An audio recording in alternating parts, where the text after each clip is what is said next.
The omniscient person knows all and is a sort of opposite of the first person narrator, which makes it easy to provide your reader with expansive information.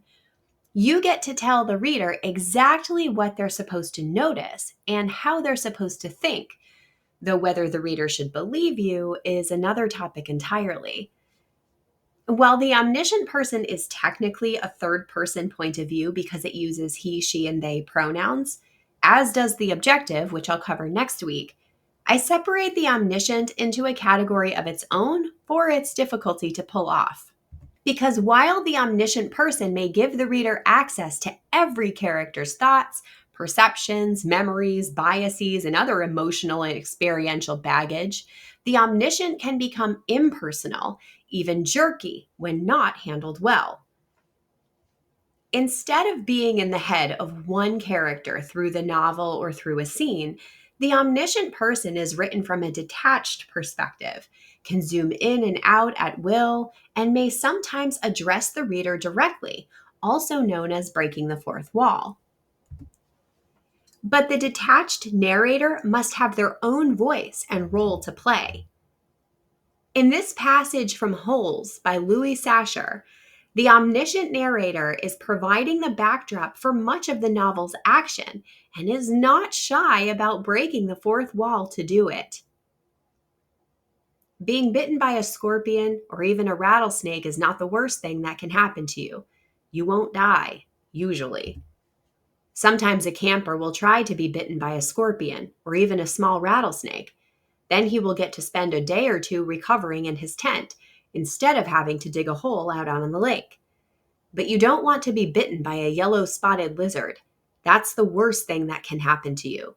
You will die a slow and painful death, always.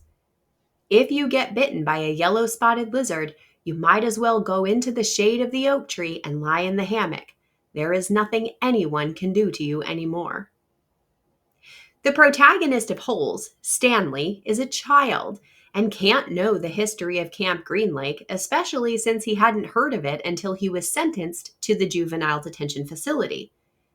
But in the referenced passage, the omniscient person addresses the reader directly, encourages the reader to fear the yellow-spotted lizards as much as the narrator does or claims one should. You can see this in the omniscient person's use of you outside of true second person.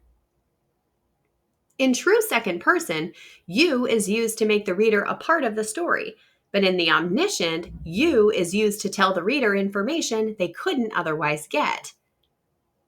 That's because the omniscient narrator is a storyteller separate from the characters, but critical to the reader's understanding of the characters and the world they live in. And for the reader, the omniscient narrator is the story's filter. Still, having an omniscient person to narrate makes sense when delivering the experiences of many characters to your reader at once. It also makes sense when it is the sum of the combined experience that lies at the heart of the story, rather than the personal transformation arc of any one character. In this passage from Catherine Arden's fantasy novel, The Bear and the Nightingale, Dunya has just finished telling the children of the household a fireside story before bed. There was a small, appreciative silence. Then Olga spoke up plaintively. "But what happened to Marfa? Did she marry him, King Frost?" "Cold embrace indeed," Kolya mutters to no one in particular, grinning.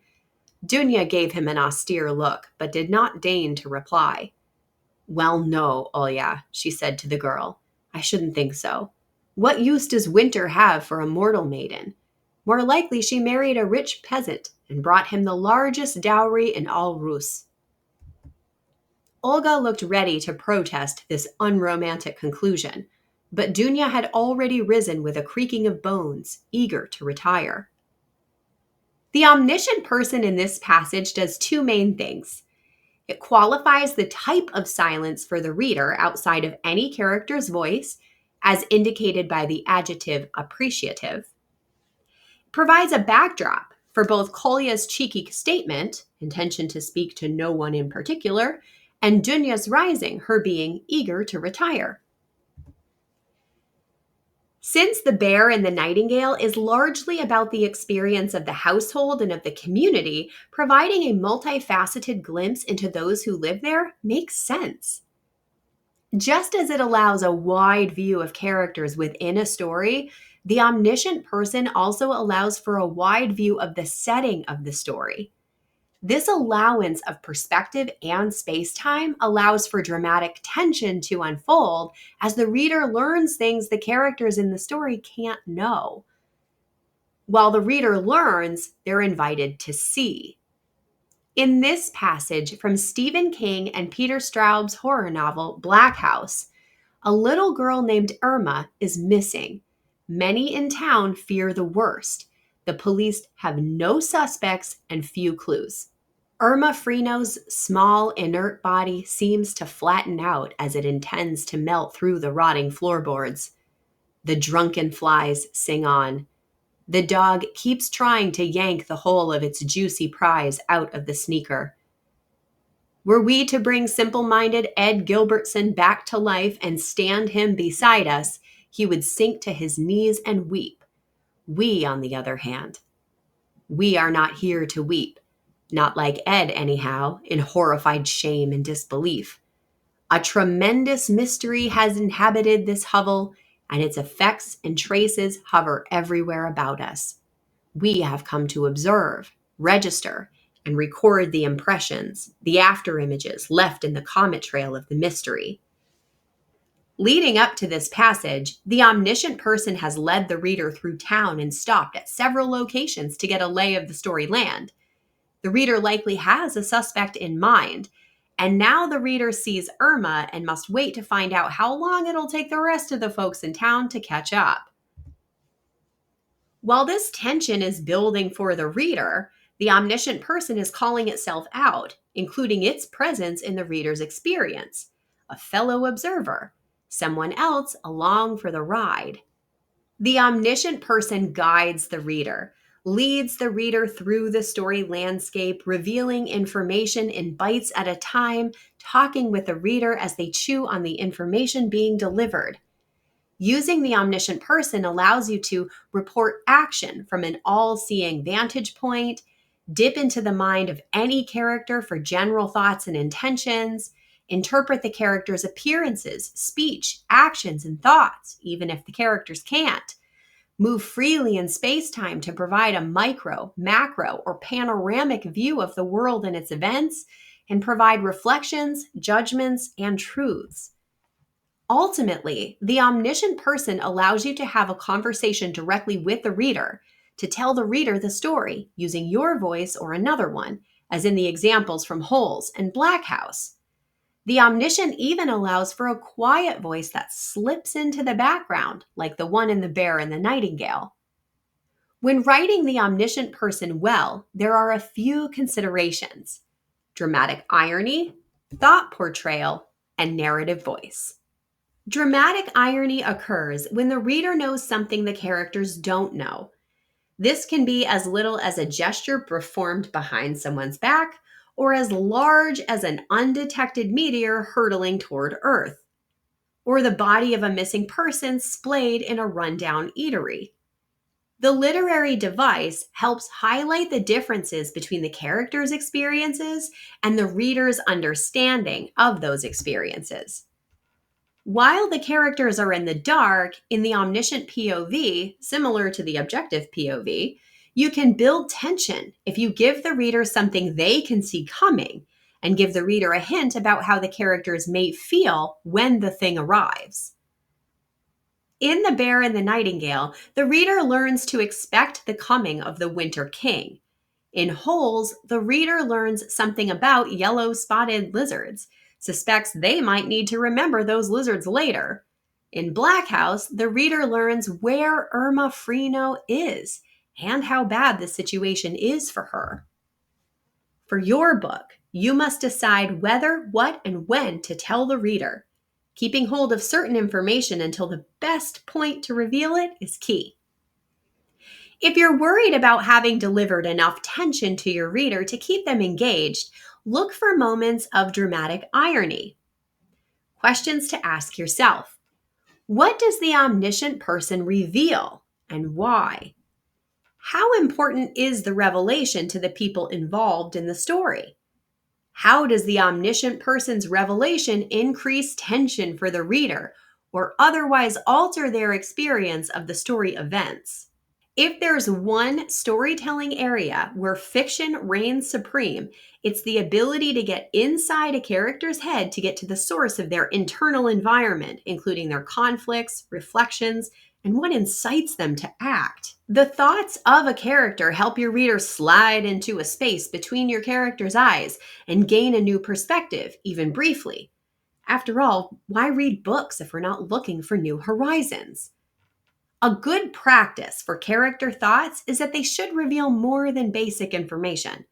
They must do double duty and set the mood, reveal or conceal desires, develop the themes, move the action along, and more. Real people, including you and me, rarely think about what we already know. Humans and your characters think about what is happening to them, or what they're scared of, or what they're confused by, or what they remember that still carries with it big emotions. In The Bear and the Nightingale, Kolya's comment gives the reader a bit of insight into his character. Dunya's eagerness, insight into her age and station. Questions to ask yourself. When your characters reveal thoughts or speak, what do they say? How does that information help to characterize the people in your story? How do the characters' thoughts advance the scene at hand or the greater story? Books written in the omniscient person have a distinct narrative voice that usually belongs neither to any character in the story nor to the author. Instead, this narrative voice is an unseen persona speaking from the background, a bit like an invisible backseat driver. But the control of how distinct and obvious that narrative voice is belongs to you. In Black House, the omniscient person is gossipy and at times disconcertingly gleeful. The voice likes the intrigue of small-town mystery for the mystery itself, especially one as juicy as serial murder. The reader who would pick up Black House may have an interest in true crime, murder mysteries, or the like. Ahem.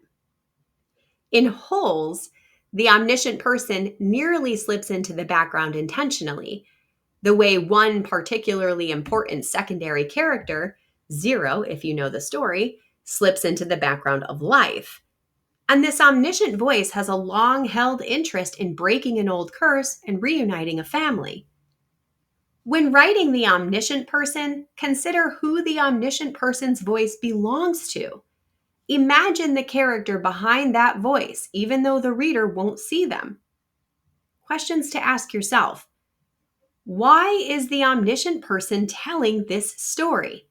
How does the story affect them? Should it affect them?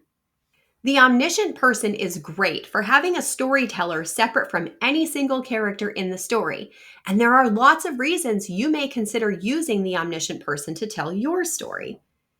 When you need to build your story world and reveal background information quickly and efficiently, using the omniscient POV works well. But how well it works may depend on the genre in which you write and the intention behind your story.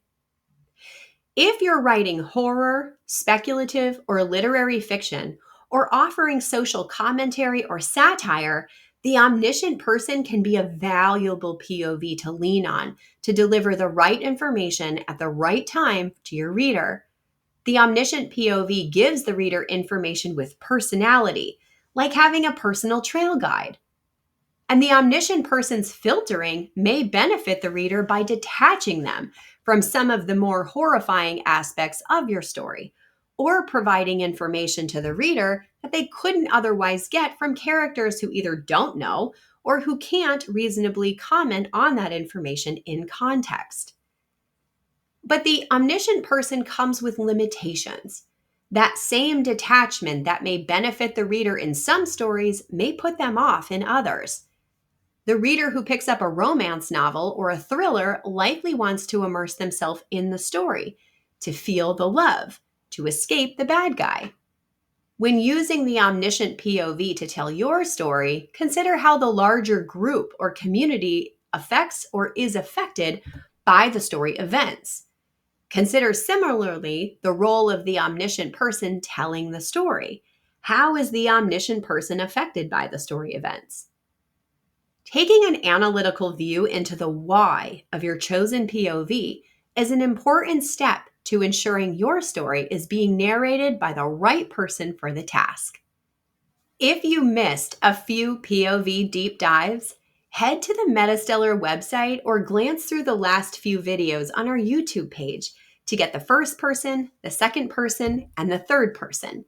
And check in next week for a deep dive into the objective person. Remember, sharing is caring.